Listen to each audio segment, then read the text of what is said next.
For those of you that love talking about animals, from Sci News, Tachiraptor Admirabilis, new carnivorous dinosaur unearthed in Venezuela. Paleontologist Dr. Oliver Rahut of the Ludwig Maximilian University in Munich, Germany, and his colleagues have described a new dinosaur genus and species that lived in what is now Venezuela during the earliest part of the Jurassic period, about 201 million years ago.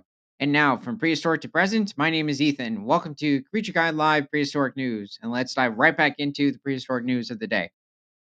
So, this seems to be some species of coelophysid. Looking at the very sleek body structure, but mainly that skull is what gives it away, that coelophysid I was look. looking at the feathers. Yeah, the feathers. This is an older article, but even if you head back to the early 2010s, feathers were already appearing on different species of Triassic carnivores. I'm guessing Why this does might he be. look like he's from an Indian tribe, though? Oh, because of the patterns. That's very I possible. just thought it was funny. Um, I mean, as well as these others over here. Now, let's see. These look like some relatives of like the Orodromeus or Lindodromeus from later on in the Jurassic and Cretaceous periods. Now, you also did have coelophysids in the Jurassic as well. Let's see who we have here.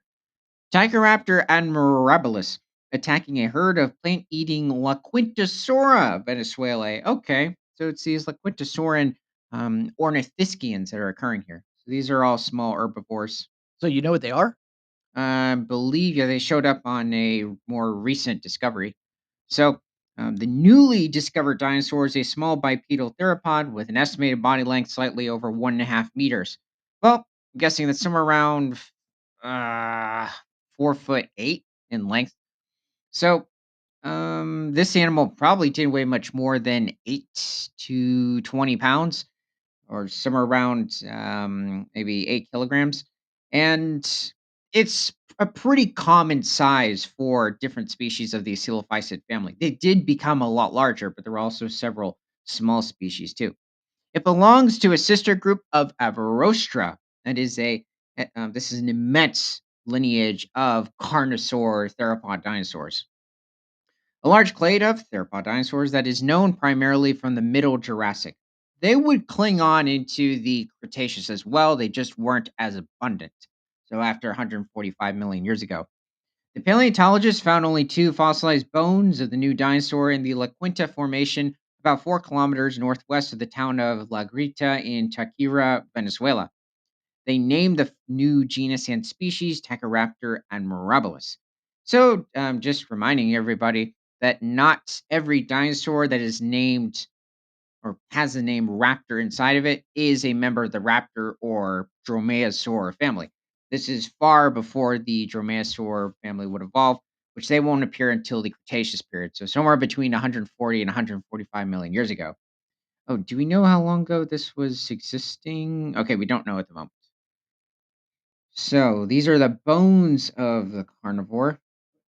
It's I thought definitely it not. said it in the title. Did it? Oh, okay. So this is at the very beginning of the Jurassic over in Germany. All right. Well, you still are going to have different species of coelophysis. In Germany. Coelophysid. Yeah, Munich. Oh wait. Oh, that's where the scientist was from. Venezuela. Yes, that can make more sense for different species of coelophysid, considering they were quite abundant in different parts of North America and South America. So let's take a look at somebody else. This is also a member of the coelophysid lineage. So this family first evolved over 220 million years ago during the mid Triassic period. And this is Stegosaurus, which is smaller than the individual or the Tachyraptor that we have at the moment. So Stegosaurus was, you could say, a much skinnier version of Coelophysis, but it was also small, or smaller than Coelophysis. Coelophysis reached somewhere around 9 feet in length, or shortly under 3 meters. Probably weighed around 40 kilograms, around 90 pounds at most. And it's very possible that these carnivores were covered in feathers as well. Probably not hunting any small dinosaurs in the region. I mean, maybe hatchlings, but they were probably just feeding on different species of insects, maybe going after small reptiles and amphibians, smaller pterosaurs. But looking at their jaw structure, this isn't a carnivore that's designed for crushing large bones, at least relative to its body size. So, um, let's let's see. Yeah, but the coelophysis in general were just extremely lightly built. Let's see. Oh, this is actually a relatively new drawing. This is pretty good. It's interesting. He left off the feathers. I do like the original when it comes to also early Triassic carnivores, the featherless look. And we still don't have any evidence for the most part, it seems, for Triassic carnivores to have had feathers. It's possible they didn't. Now, you did have it where towards the Arctic realms, it would have been quite cool and there would have been snow. But at least further south, I would think it would be possible for them to just be covered in a smooth scale like structure or texture. So, That's a brand new thing somebody did. yeah. Was this? We have no idea. It is interesting. I mean, when you look at also the forelimbs or the hands, they are a bit distinct from Coelophysis. But anyway, let's head back to the article. Quite nimble on their feet, too. Coelophysids were probably running at easily 20 to 25 miles per hour. And you have to remember, even though that doesn't sound relatively quick, it's coming from a 3 foot long animal. So it's pretty good. The genus name Tachiraptor derives from Tachira and raptor, Latin for thief, in reference to the probable predatory habits of the animal. The specific name Admirabilis honors Simon Bolivar's Admiral campaign, mm, in which the town of La Grita played a strategic role. Okay. Tachyraptor admirabilis probably preyed upon any smaller creature it could catch, including a recently discovered plant-eating dinosaur called Laquintosaura Venezuela. Well, this species of coelophysid also looks much more heavily built. When you look at this skull and you compare it with Stegosaurus, it's pretty thin, whereas for Coelophysid, this is quite robust. This animal is approaching that look you would find on larger species of Coelophysid, like Lelian sternus, which was reaching over 18 feet in length and probably weighed somewhere around 1,300 pounds. Whereas this individual, um, I'm guessing, I said 8 to 20 pounds earlier. That would have been for Stegosaurus. That's pushing it. I mean, this animal definitely didn't weigh much more than a cat, as long as the cat's name wasn't Garfield. But this individual, I'm guessing, probably more heavily built than Coelophysis, so maybe 100, 110 pounds. And he's very well defined. Now, taking a look at another animal, this lived a bit later into the Jurassic. So that was around 201 million years ago with the recent discovery. This stegosaur would have lived over in England around 165 million years ago. This is Lexovosaurus. Well, that picture made him look extremely small. What this? Oh Yeah. yeah, it does. I don't know what's with that. You know, the ferns over here, they're actually quite large, unless those are cycads or some sort of a palm. It's hard to tell in this blur. Anyway, this animal was over in England, probably feeding on different species of ferns, low-lying conifers, and it is a member of the Stegosaur family. And it shows a lot of armored characteristics, like the Kentrosaurus that would appear later on in the Jurassic period. It reached about not you. It reached somewhere around 18 to 20 feet in length, or around 5 to 6 meters, and probably weighed up to a ton, probably not reaching a much larger size. Shortly after Lexovosaurus, much larger species of stegosaur would evolve. But let's see, it did have a predator. Despite England at this point, the UK in general, being actually not just UK, all of Europe, being a series of islands, um, you would have had it where even these armored herbivores would have had predators that they would have to be concerned about, such as the Eustreptus spondylus, which could reach probably around 14 to 15 feet in length and weigh close to 1,000 pounds. Definitely younger individual like Silvosaurus. These full-grown adults would probably be too much for Eustreptospondylus to take on. And then a slightly more well-known species of theropod from the Jurassic. This is Ceratosaurus, which has been found not just in Utah and Colorado, but as well as over in Portugal and even, I believe, different parts of Uruguay and South America and Wait, the in same one or different, species of them? different species. There's about three different species of Ceratosaurus, with Ceratosaurus nasicornis from North America being the most famous.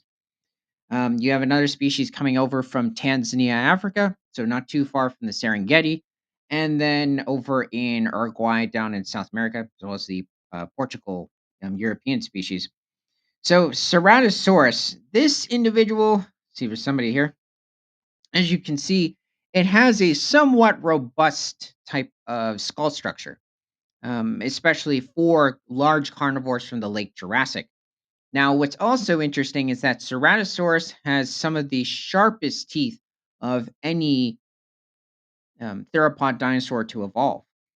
And despite the sharpness, it still wasn't capable of being really an omnivore, so it couldn't slice through vegetation. Reason why I mention that is because a creature needs much sharper teeth to efficiently slice through vegetation than it does meat.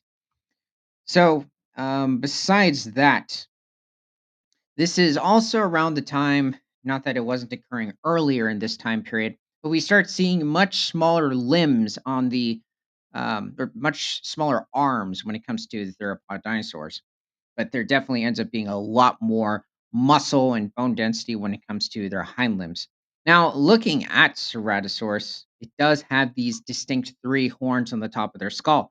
Now, the back pair of horns tend to be a bit slightly smaller in height and width compared to the front horn. This is the largest of the three. So let's spit off. This model in general is quite unrealistic. Despite somewhat small arms, there should be a lot more muscle on them. And then the legs are quite skinny on that model as well.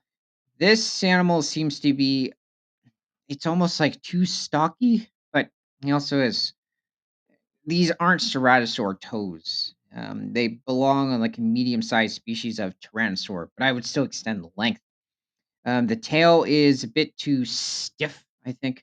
Not that theropod dinosaurs didn't have stiff tails compared to some of their prey items. This is off. It's making it look like the two horns, the back pair of horns at the top of the skull, is almost like a rigid structure of a T Rex skull. In reality, these would be distinct like this horn towards the front. And the teeth are a bit too closely arranged, at least at the top. Also, too much is exposed. The tongue's right. And yes, Ceratosaurus did have peripheral vision. This one just seems to be eating some Jurassic mushrooms. Anyway, let's keep going. Oh, okay. So Ceratosaurus was discovered, I believe, by Othniel Charles Marsh back in 1884, I believe, in Colorado. And this was the portrayal for the carnivore for some time. So these individuals look like a Ceratosaurus mixed with, I don't know, a dog or an otter and some kangaroo. But this horn is interesting. It almost looks like they gave it a sort of elasmotherium or woolly rhino sort of a look. Um, I was going to say an arsinoetherium, but arsinoetherium is a rhino-like creature, more closely related to elephants, but it had like a two spliced out horn structure, and it was huge. So anyway, very small arms compared to their body size, very skinny toes, a bit too skinny of a tail. Now the core, it is long. I don't think it's overall bad though. If you were to just shrink the length of it for a core of a natural Ceratosaurus. And this is a much more defined specimen. This Ceratosaurus has a very robust neck structure, very well matched with the core. Even the thighs, maybe the calves are a little too puffy, but he just worries about skipping leg day. It's okay. You need to fight off those allosaurs. Well, and he's showing his teeth for the picture. Oh, yeah. That's a problem. That wasn't hitting me. I'm like, wow, he looks good. And then I think this is supposed to be one distinct horn here. In some cases, it looks like there's two. These horn structures should probably be a bit further along the eye socket area, kind of like with what you see in the Allosaurus horns. The osteoderms along the Ceratosaurus. It's interesting. I don't know. I don't think there's any proof for Ceratosaurus specifically having these types of osteoderms along its body, but it's one of those theropods where it matches. So I think it's possible it might have. And the tail looks pretty decent. Let's see. Besides the toes, me maybe being slightly short, they're okay. Decently muscular arms. Anyway, let me know what your favorite species of lightly built carnivore dinosaur is. Carnivorous. And from prehistoric to present, my name is Ethan. This is Creature Guy Live Daily News. Remember to like, comment, subscribe if you love talking about animals, and share this show with everyone you know, because nothing is better than all animals all the time.